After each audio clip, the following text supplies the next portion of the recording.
Rain hit the sidewalk like spilled soda, fast and messy, as the lunch rush slammed into Edison's diner with the force of a freight train.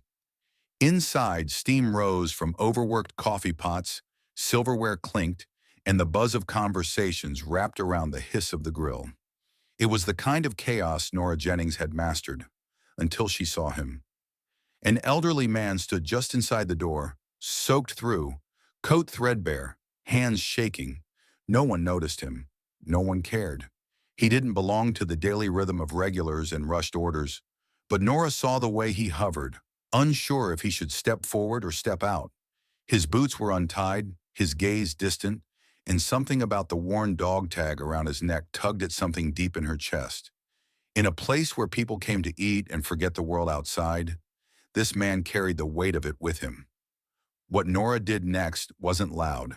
It wasn't grand, but it would start a chain reaction that neither she nor the town could have imagined.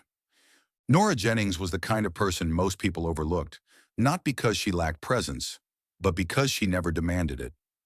At 31, she'd mastered the art of staying composed under pressure, balancing trays with one hand while calming a fussy toddler with the other. Her shifts were long, her shoes worn thin, and her savings almost non-existent. But she showed up every day without complaint.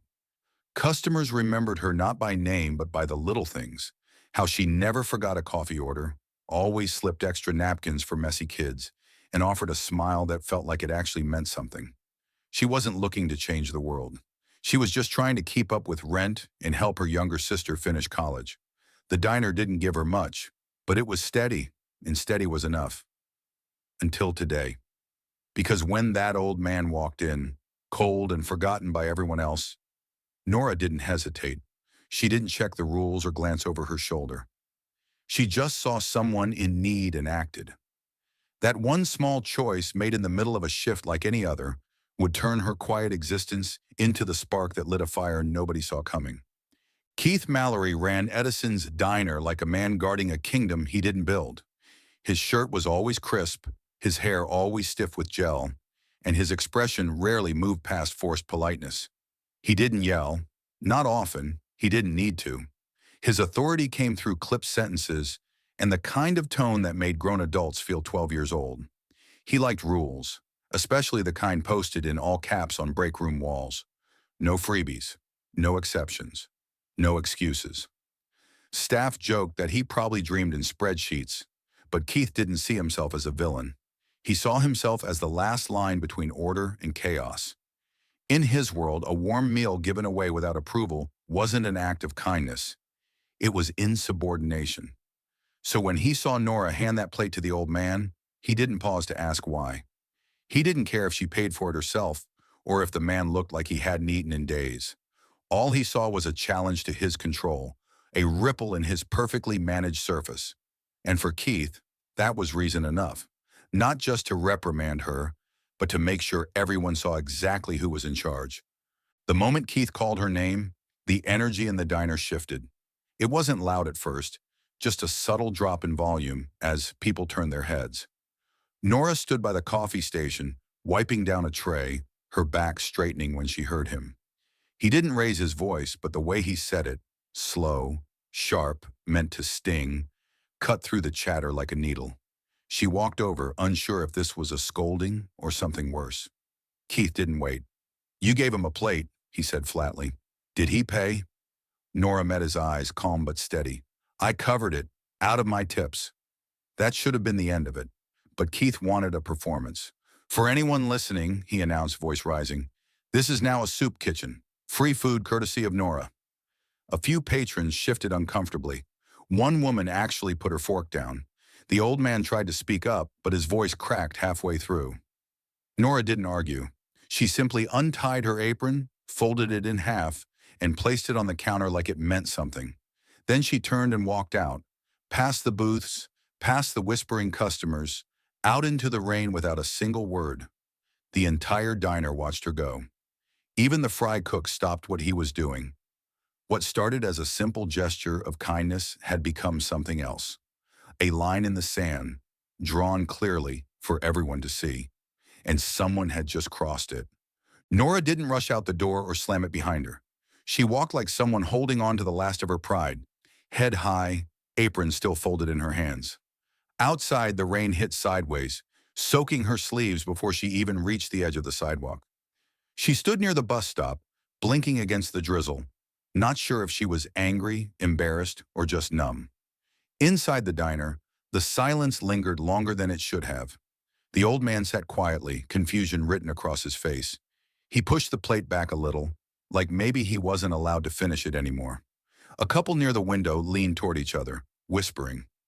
Lily, the youngest waitress on the team, stood by the soda fountain, eyes locked on the floor like she'd forgotten how to move. Manny, the line cook, muttered something under his breath and shook his head before flipping a burger with more force than necessary. It was clear something had shifted. This wasn't just about a free meal anymore. It was about what kind of place they were working in, what kind of people they were choosing to be. Keith paced behind the counter, trying to look busy, but his jaw was tight. He knew it too. Nora had walked out without yelling, without begging, and somehow that made it worse. She didn't give him a scene. She gave him silence. And silence has a way of echoing. Back inside the diner, the old man hadn't touched the rest of his meal. His hands trembled slightly as he reached for his water, and his coat had fallen open just enough to reveal a faded military patch sewn near the inner lining. One of the regulars, a retired nurse who sat near the window every Thursday, squinted and leaned closer. "That's a Vietnam unit," she whispered to no one in particular. Another customer, a man in a worn hoodie sipping black coffee, pulled out his phone and began searching quietly. It wasn't long before someone spotted the glint of a medal peeking from beneath the old man's shirt. A purple heart, bent at the edge, but unmistakable. The man didn't say much.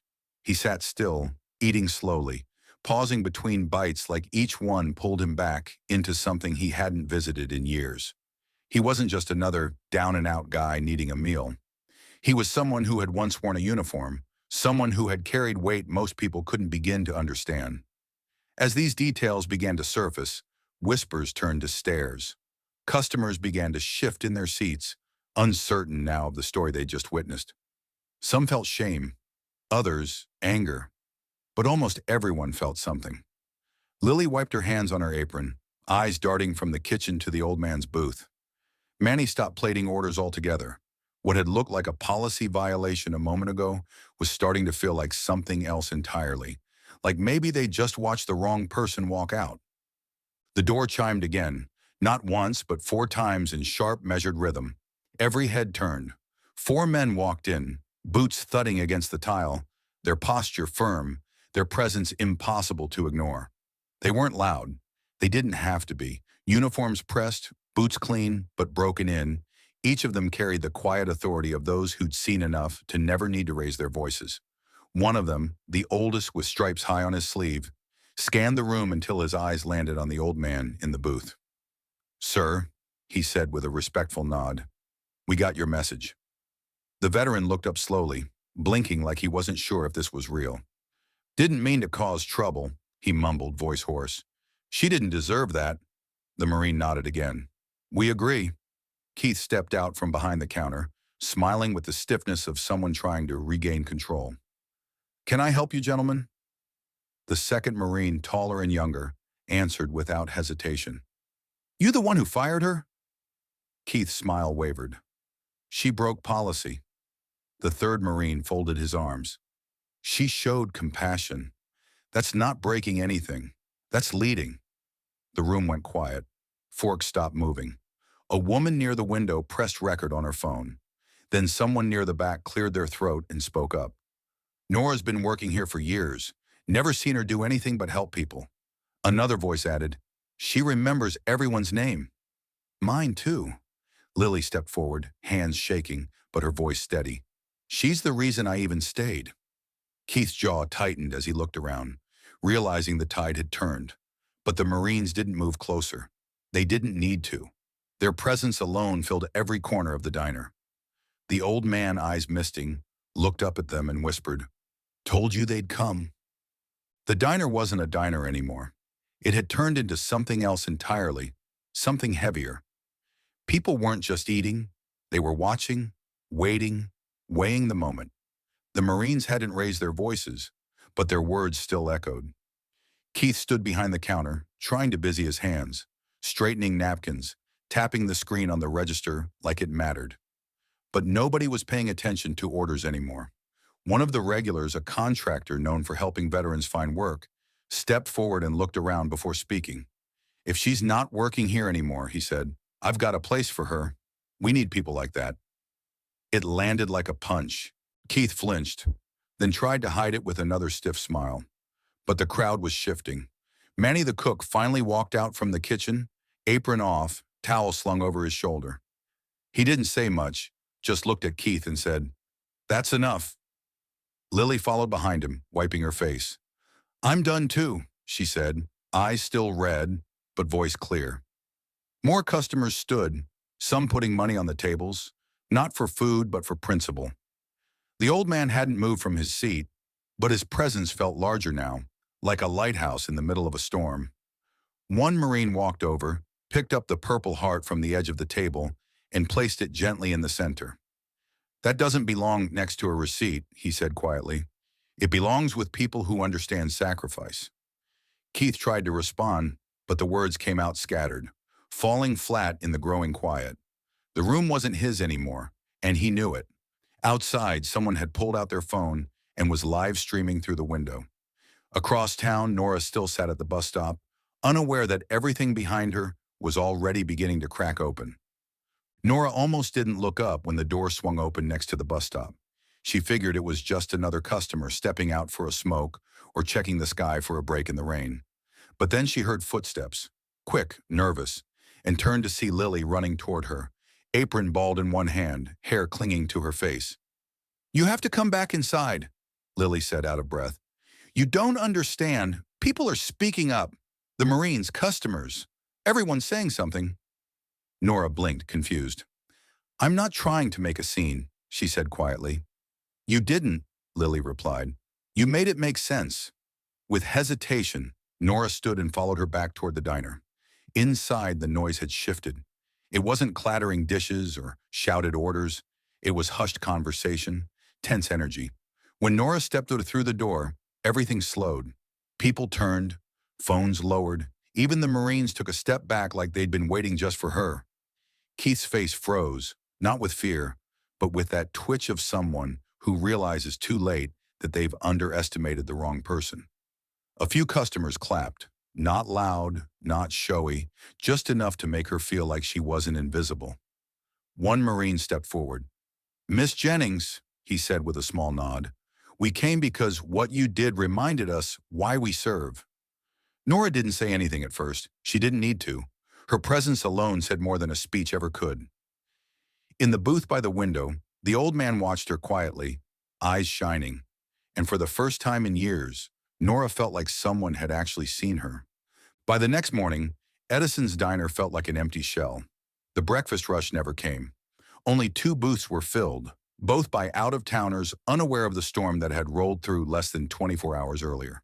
The regulars, the ones who used to joke with the servers, tip extra on Fridays, leave notes on napkins, were gone. The air inside was still, heavy with something Keith couldn't scrub away, no matter how many times he rearranged the condiments. He had posted a vague apology on the diner's Facebook page, something about misunderstandings and future commitments to respect. But no one was buying it. Underneath the post, hundreds of comments piled up. Some were angry, some were disappointed, most were direct.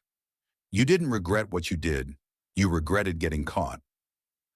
At the Haggerty Veterans Center across town, Nora was already behind a desk, helping a woman fill out paperwork for housing assistance. The space was warm, the walls lined with notes from people who'd served and those who'd helped them. Walter, the old man from the diner, sat nearby with a cup of coffee, nodding along to a crossword puzzle he wasn't really solving. Nora hadn't chased the attention, but it found her anyway. Interviews, thank you emails, a check in the mail from a woman she didn't know who just wanted to say thank you. The fallout for Keith wasn't just empty seats. It was a lesson in what happens when you fire the one person holding a place together with quiet integrity. And by then, it was too late to take any of it back. As the sun dipped low behind the tree line outside the Haggerty Veterans Center, Nora sat quietly in the break room, nursing a lukewarm cup of coffee, letting the stillness settle in. It had been a long day, not in the exhausting diner way, but the kind that left you full in a different sense. She had helped a man find a ride to a shelter, walked a young vet through job applications, and restocked the pantry without anyone asking. It wasn't glamorous work, and it didn't come with tips, but it felt like something that would last. Walter sat near the front window, wrapped in a soft blanket someone had donated last week. He caught her eye and raised his cup in a quiet toast. She smiled and walked over. "Need anything before I clock out?" she asked. He shook his head, then said, "Just thinking. You did something back there. You reminded folks who we are." Nora leaned on the window ledge beside him. "I didn't think it was anything big," she said. "It was just a plate of food." Walter gave a small nod. "That's why it mattered. You didn't do it to be seen. You just saw someone else." For a moment, they sat without words, watching the sky shift from gold to blue. Nora didn't need a headline or a podium. She just needed this, a moment where she felt like she belonged, where being decent hadn't made her disposable. She didn't know what the future would hold, but for the first time in a long while, she wasn't afraid of it. Because in the quiet of that evening, she realized something simple and true. Doing the right thing might not always pay well, but it always pays forward.